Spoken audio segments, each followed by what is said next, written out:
All right. Hello, everyone. What is good? How's it going? So it's Friday, January 6th. A lot to talk about today, but we'll first talk about Damar Hamlin. So really crazy, as I'm sure you've heard, a crazy injury on the field. Not even just an injury, his heart stopped and was resuscitated and then was on ventilatory support throughout the hospital at Cincinnati. And he's doing a lot better now. And we heard that he's off the ventilator. He's on 100% his own 100% of his own oxygen, not oxygen support, and also his neurological function. Everything else seems intact, and he communicated with his teammates, FaceTimed them this morning. So the Bills, I think, are going to come out real motivated on Sunday, and we're obviously very glad that he's healthy.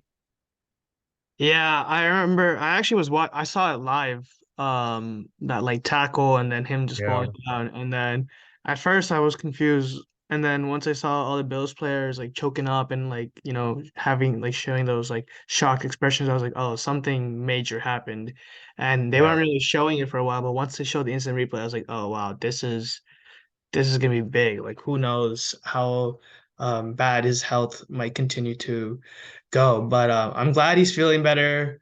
And I know this is kind of like a big moment, I feel like, in the NFL. Something similar kind of happened this in soccer in the Euros where Christian Eriksen, he also had like a heart attack in the middle of a game. And so I think it kind of changed. Now it's going to be like maybe a lot of safety, maybe changes in the yeah. NFL. And I'm glad that Josh Allen and like I think DeMar Hamlin's like family also reached out to T Higgins saying like it wasn't T Higgins' fault because um Right, it wasn't right. like I don't think his intention of that tackle was not to do that obviously. So yeah, it sucks. Yeah, no, it and like I think Josh Allen or someone was saying like that play happens every play of every game, but it's because I think people believe it was like commotio cordis, where because it was specifically in the uptick of the T wave or the repolarization of the heart, where that was because right then was why his heart stopped. But it's kind of crazy. But I hope there's more safety measures implemented, and I'm glad like the coaches and the captains agreed to not play because initially it looked like the NFL wanted to keep playing, but then luckily the NFL also agreed, and then NFL, I feel like since then, since or with after initially hesitating, the whole initially hesitating, I feel like has done a good job of really handling the situation and even canceling the game. So that has huge implications for us. The game being canceled means that or I guess not it has huge implications for the playoffs. I don't think us it could be because there's a theory that there might be 8 seeds in each conference because now there's so many scenarios where like Kansas City, Buffalo, if they meet the playoffs, would play on a neutral field. But then now, how do you determine who gets the 1 seed? Because if Buffalo had beaten Cincinnati and won this week, they'd be the 1 seed. But now, even if they win this week, I think Kansas City is the 1 seed. So there's a lot to deal with that. But first, we got to take care of our business. So just initially, Arian, what were your thoughts about the Steelers Ravens game? And it was kind of like up and down kind of situation once again where Yeah, we were going down the field but not scoring touchdowns.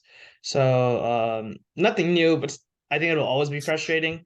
But towards the end, I was confident still just because of how the season has been playing out recently. I was super confident yeah, that if we get at least like two chances, we are going to score a touchdown. And so yeah. I'm glad I never lost faith, and I feel like the team never lost faith, and I think that's why we came out on top at the end. And so yeah, that throw to Najee Harris, what an Yeah. incredible throw! I was like yelling when you did that. Yeah, I think that was a better throw than he had to Pickens the previous week because he was on the run. It looked like a harder throw. While Pickens was more like on time. I think he knew he was going to Pickens, but I think the thing was they said Najee, that throw was like Najee was the like last option, the I second don't to think last Najee option. Najee was supposed to run a route there. Najee was just supposed to be like a distraction thing, right? Get a player off him so there's Yeah, space in the middle. But Najee, like, so Kenny bought time, so Najee just like ran straight. And so I'm glad right. that that played out the way it did. I think Kenny's Yeah, like movement in the pocket is actually really underrated. Like the way he's able to like really even is. roll to his left. and throw his Yeah, right arm. He even did that, I think, that same drive and threw a pass to like Pat Fairmouth, I think.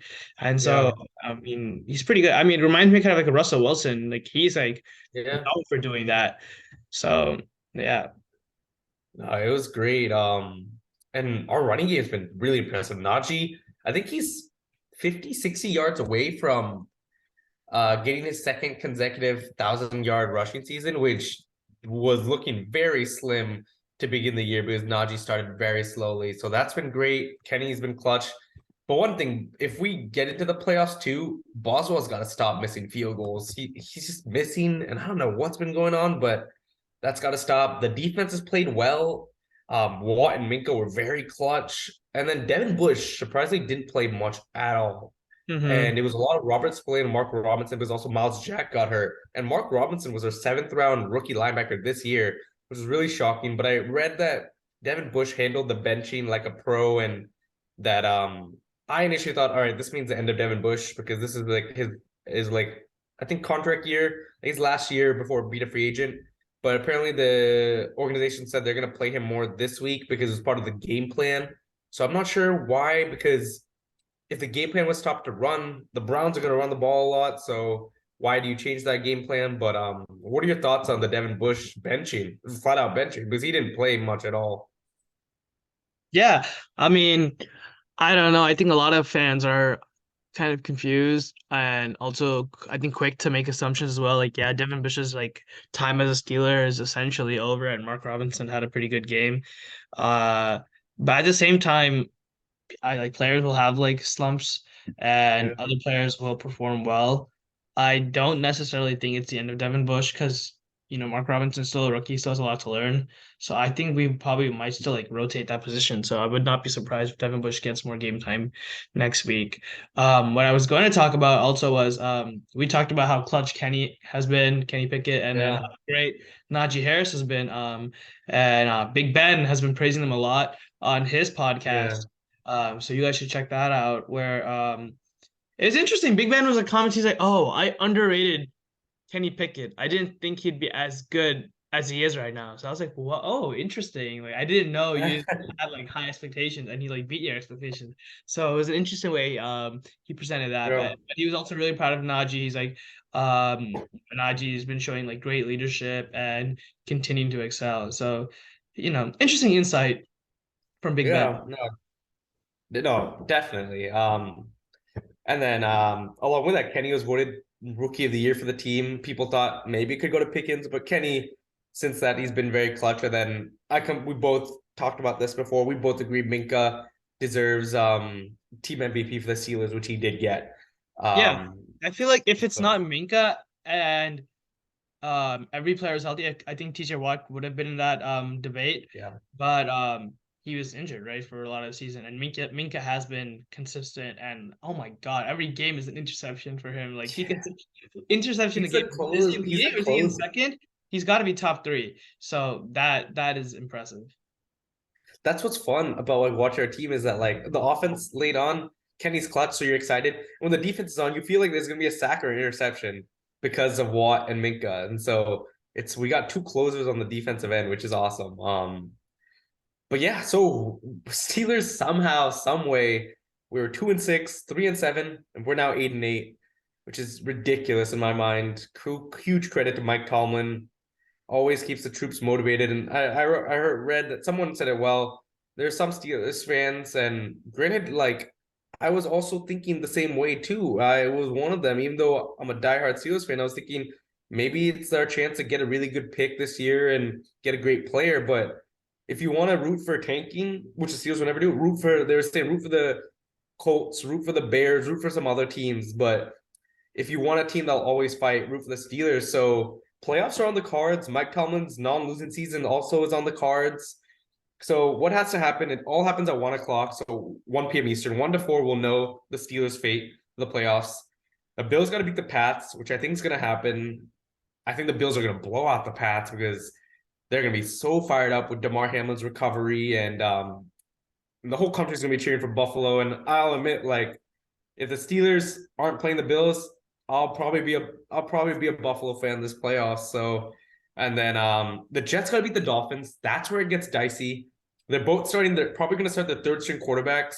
Joe Flacco, because they benched Zach Wilson versus Skylar Thompson. Hopefully Flacco's experience comes in clutch.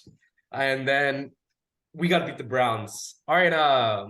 With those, what do you think our shots are? What do you think our shot is at playoffs? Do you think all Yeah, those three things can happen? the week before went perfectly, right? And so it Yeah. has to go perfect again. I think the Bills, I think they're confident beating the Patriots. Yeah. And I think we're confident in beating the Browns, and we'll discuss that more. But like you said, that Jets Dolphins game is what's got like been on my mind. And Yeah. honestly, hearing that Joe Flacco will be the starter actually kind of brings me more peace because I think Joe Mhm. Flacco has actually played relatively well for the Jets when he was Yeah. playing. Um, and he's not like he takes deep shots, and I think I think his experience will come in handy. Is the Dolphins third string quarterback playing, or is it Teddy? Uh, Dolphins most likely will be the third string. Okay, and their third string quarterback is not that good, so I think Yeah. like he's very inexperienced. So based on that, I think we have good chances. But do you know? I mean, it's hard to say. Do you know if like the Jets' other stars are playing, like their rookie wide receiver, or their like good running back? Let me check. I don't think they're gonna. Um, I'm sure it they're looks still gonna like fight because they also have like a reputation to hold because this is like their first good year in a long time. Robert Sala announced 2 days ago that they're gonna play their starters. So Oh, great. yeah, thank you, Robert Sala. So that means we are gonna see Garrett Wilson. We are gonna see some of Elijah their Moore. stars on defense as well. And so we never know. Like the Jets defense is good too. And to your point about Joe Flacco, I was looking at his stats and uh September 18th against the Browns, he threw 307 yards, 4 touchdowns, and 0 picks. So if he can have that type of game, we are I honestly golden. think he got demoted just because Zach Wilson became healthy, because Yeah. he was like playing all right for like with no help on offense. So yeah, I mean, let's talk about the Steelers Browns game. We're currently favored Yeah. by 2.5 points, and recently I think Jadeveon Clowney, or was it Jadeveon Clowney or Miles Garrett? I think one of them was like, "Oh, we consider Steelers as a rivalry team, and we're gonna do anything in our hands to not let them go to the playoffs." Yeah. Yeah. Like I'm gonna bash a little bit on the Browns here. Like they're what, they're 6-10 or 7-9, and they've had Deshaun Watson and they've had I'm afraid of the backup's name, but he arguably was as good as Kenny or Mitch or better. And so Jacoby Brissett? I'm surprised actually that we have a better record than them, not gonna lie. Really? Yeah, like because I didn't see us putting together this fast. Like I don't think any team usually when you have a rookie quarterback playing should be in contention for the playoffs, but I think it just shows who the Steelers are. And so I do think that's why I do think the Browns are still a good team. I think they just have played badly. And so honestly, I'm also a little worried for our game, but it's in Pittsburgh, so I think that's gonna help. And then with Jadeveon Clowney, he criticized the organization, just saying that he doesn't feel like anybody believes in him, and he's the only one who believes himself. That there's so much preferential treatment of Myles Garrett. He said, I don't have an issue with him, with Garrett specifically, but it seems like everyone's just trying to get him into the Hall of Fame instead of just focusing on winning games. So I'm hoping some discord there hurts that team, and hopefully we get the dub. Yeah. As for Browns, they have some like key injuries as well. Jadeveon Clowney is still like questionable. He was told to like stay at home for on practice on Friday and not expected to play on Sunday. And I think one of their better wide receivers, Amari Cooper, he's also questionable. He didn't practice too much on Thursday, but I feel like he'll probably play. And then Denzel Ward is also questionable, and he's like their best corner. So yeah, I mean these injuries do kind of favor us. And then you want to talk about the Steelers injuries, Yishin? Yeah, so we actually have a laundry load of injuries, but I do think it's just like wear and tear. Everyone's hurt at this point of the year. And I do think a lot of these guys are going to play, but I'll just read off some names. If we don't have a lot of these guys, it's a lot on the defense, or everyone's on the defense. So I hope we do have some of these guys. So Miles Jack's questionable. Minka is also questionable. Alex Highsmith is questionable. James Pierre is questionable. Ogunjobi is questionable. Arthur Mullett at cornerbacks is questionable. Trey Norwood, our safety, is questionable. And then Kelly Witherspoon's designated return. Could see him. And William Jackson is also designated return, both cornerbacks. So a lot of injuries on the defense, but they're all questionable. And I think a lot of them will end up playing. I don't see Minka and Highsmith missing this big of a game and a lot of our stars. So I think we should be good on that end, but just something to keep our eye out for. But yeah, Aryan, you want to kind of preview the offenses for each team? Yeah, let's do it. I'll talk about my Steelers or our Steelers first. Um, Obviously everyone's probably familiar with the major stars, Kenny Pickett, Najee Harris, and then on wide receivers, Deontay Johnson and George Pickens. And I think even Steven Sims has been Yeah, having some clutch yeah. catches. No, he's played. He's played. He's honestly making as big of an impact that Chase Claypool made. Mm-hmm. And then as for tight end, we have Pat Freiermuth obviously and Zach Gentry. But one thing to note, I read this last week that we kind of tried out, I think it's Thaddeus Moss. Maybe I mispronounced it. Yeah, So we tried out Randy Moss's, is it son? son. Mhm. Yeah, we tried out his son as for the tight end position. I think many Steelers fans were kind of confused as to why we're trying to get Yeah, another tight end. But honestly, because Zach Gentry is more of a blocking tight end, right, than a passing tight end. So another weapon for Kenny Pickett wouldn't hurt. But yeah, that's the kind of layout of the offense right now. And I think the offensive line is playing pretty well yeah, when it comes to run blocking. yeah. Pass blocking is still a little questionable, but run blocking, the offensive line has been on a tear. So Mhm. we're looking good on that front. And then as for the Browns, they have Deshaun Watson back, and he hasn't been playing excellent. I'd say last week I think they had a good game, but nothing where like they're like Deshaun Watson is back. I think the core of this team is definitely their running game with Nick Chubb and like Kareem Hunt, and so that's something we Yeah. definitely have to prevent to them excel. Obviously, Amari Cooper is like their wide receiver one, and I guess the rest of the and then obviously their tight end David Njoku. Yeah. So we watch out for those weapons. Yeah. I feel like so who do you give the advantage to, Aaron? I think the Steelers definitely have an advantage on Okay. offense now that our running back has playing well. Even our Jalen Warren, like let me not like forget his name. He's Yeah. playing pretty well too. So I think at every position, quarterback, tight end, wide receiver, and running back, we're at least average or if not above average now. So I'll give us the advantage there. Okay. Then I'll get into the defense. So the Browns have talented players. That's what gets me about the Browns. They're one of the most talented teams on paper. And I think like talent, they've a lot of talent, just like the Saints, but just not performed this year. So defense, the big names, you got Myles Garrett, Jadeveon Clowney's unlikely to play on Sunday because of what we had mentioned. They got Denzel Ward, a great elite cornerback in this league. Grant Delpit, a good safety. John Johnson, another good safety. Greg Newsome is another good cornerback. So their secondary is good. I think it's definitely one of the strengths of the team. They have a cornerback named AJ Green, but not receiver AJ Green, obviously. Well, then you look at the Steelers defense. I feel like we're really rounding into form. If I remember correctly, Baltimore did not score over 15 points last week. So I think this is now 6 or 7 straight weeks without a team scoring over 15, which is really impressive in today's NFL. So on our defense, DeMarvin Leal played a lot. Our rookie D lineman, he was great. Montravius Adams has been good. And then obviously Cam, TJ, nothing needs to be said about those guys. We'll see, and Highsmith's been pretty good. We'll see what happens with Bush, Spillane, Jack. But right now on the depth chart, it shows that Spillane and Jack are the starters. So that'll be something to watch out for. And then will we also see the 7th round rookie Mark Robinson get some more playing time? And secondary, we're probably the healthier we've been this year, even though there's some guys questionable because we still Cam Sutton, Arthur Millette, Levi Wallace, James Pierre have been really pretty good this year.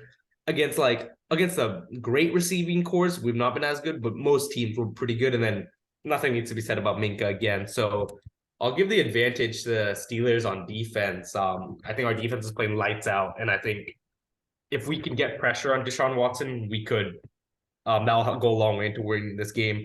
And the kicker position, usually I give the advantage to Boswell for special teams because Boswell's been great, but he's not been good this year. I think they showed a stat in Baltimore that he's the least accurate kicker this year, which is so sad.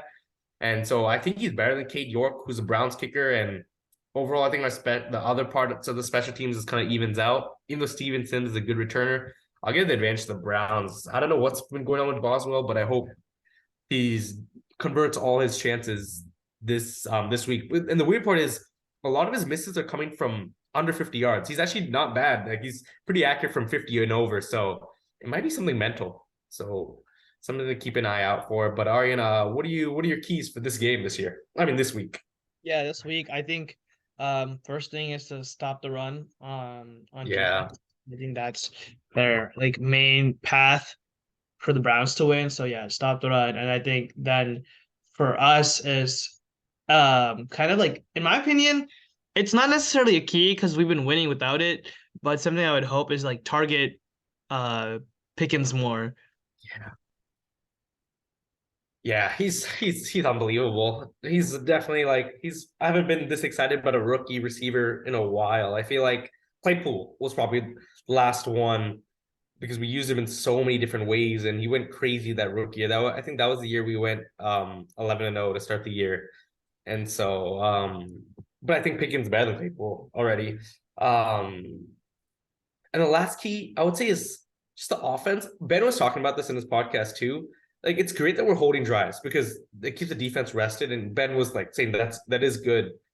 But I do think like somehow we got to punch into the end zone. We're just not like in Boswell missing field goals. Sometimes we'll go on a 10 play or 15 play drive, 80 yards, 70 yards, and get 0 points because Boswell misses the field goal. So whatever it is, be creative. Maybe use Connor Hayward. Maybe go like 3 tight ends, Pickens and Najee. Do some different formations, but let's get 7 points. So really get touchdowns. I think if we can get 2 touchdowns this game, and then maybe like 2 field goals, we'll win the game. So I know I know which team you're taking, but what's your score for the game? Yeah, I would say the score is. I feel like we're gonna get a little more points here. I think we're gonna go. I'm gonna go 24-14. Okay. I like that. I always want to go more points, but the offense always kind of disappoints. But I'll go 21. I think we hit the 20 mark, and then I think we keep the streak going of under 15. So 21-14, which would mean I'll go 20-14 because I don't think we scored 3 touchdowns. I think we scored 2. So I'll go 20-14. And I think I think we win. And I just hope that the other results take care of itself. The saddest thing would be if those results happen and we don't win the game. So yeah, that will be really sad. So we'll see. Hopefully next week we're talking to you in preps for the playoffs and going against one of the AFC heavyweights. And hopefully it's just not us recapping the year. So we'll see. But I think overall it's been a very successful year considering what were the expectations at the beginning? I agree. All right, here we go. Let's go, Steelers.